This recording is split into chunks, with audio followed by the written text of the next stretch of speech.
یا ذل جلال والاکرام دنیا اور آخرت میں ہمیں عافیت اور سلامتی نصیب فرما. یا ذل جلال والاکرام ہمارے ایمان کی حفاظت فرما.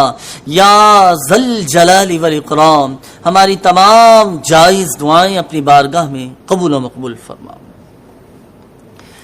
ناظرین، انسان کی زندگی میں بسا اوقات کچھ ایسے لمحات آ جاتے ہیں، کچھ ایسی گھڑیاں آ جاتی ہیں، کچھ ایسے ایام آ جاتے ہیں، کچھ اس طرح کے معاملات اس کی زندگی میں آ جاتے ہیں کہ وہ اپنے آپ کو بے بس، مجبور، تنہا اور وہ اکیلا محسوس کرتا ہے، اور وہ ایسے سہارے کی تلاش میں ہوتا ہے کہ جو اسے سکون کی دولت سے مالا مال کر دے، اسے ذہنی اور قلبی سکون حاصل ہو.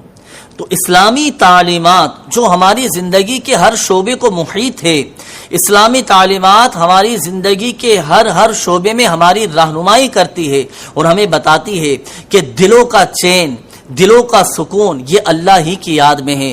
قرآن مجید فرقان حمید میں اللہ پاک نے ارشاد فرمایا، الا بذکر اللہ تطمئن القلوب، دلوں کا چین، دلوں کا سکون یہ اللہ کی یاد میں ہے. دعا ایسی چیز ہے کہ جو بندے کو کبھی مایوس نہیں ہونے دیتی.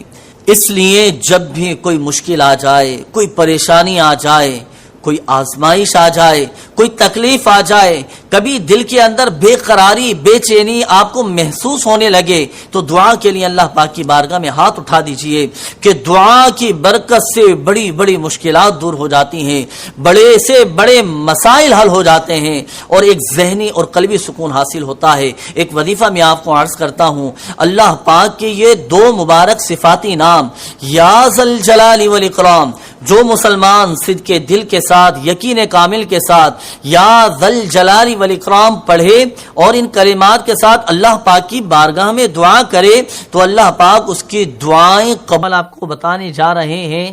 اور یہ عمل ایسا ہے ناظرین، اگر اس روحانی علاج پر عمل کیا تو انشاءاللہ عز و جل اللہ پاک کی رحمت سے جلد شادی بھی ہو اور گھر بھی اچھا چلے گا. عمل ایک ہے اور فوائد دو ہیں. اب پڑھنا آپ نے کچھ نہیں ہے، وظیفہ آپ نے پڑھنا نہیں ہے. آج انشاءاللہ عز و جل ہم آپ کو ایک ایسا تعویذ بنانا سکھائیں گے اور ایسے تعویذ کے بارے میں بتائیں گے کہ تعویذ بھی آپ خود بنائیں گے اور تیار بھی آپ خود کریں گے اور اللہ پاک کی رحمت سے آپ کا مسئلہ بھی حل ہوتا چلا جائے گا اور بالخصوص جن کے رشتوں میں رکاوٹیں ہیں وہ رشتوں کی رکاوٹیں بھی دور ہوتی چلی جائیں گی. مگر یاد رکھیے گا، اعتقاد مضبوط ہونا چاہیے، یقین کامل ہونا چاہیے، اللہ پاک کی رحمت پر کامل بھروسہ ہونا چاہیے. انشاءاللہ عز و جل آپ کا مسئلہ حل ہوتا چلا جائے گا. عمل کیا ہے ناظرین؟ روحانی علاج کیا ہے رشتوں میں رکاوٹیں دور ہونے کا؟ جو کوئی اللہ تبارک و تعالی کی یہ صفاتی نام یا حی یا قیوم، یا حی یا قیوم، یا حی یا قیوم 143 بار 143 ٹائمز کسی سادے سے کاغذ پر لکھ کر اب اس کا تعویذ بنا کر جو کوئی کمارا اپنے گلے میں پہن لے یا اپنے بازو میں باندھ لے تو انشاءاللہ عز و جل اس کی جلد شادی بھی ہو اور اللہ کی رحمت سے اس کا گھر بھی اچھا چلے گا.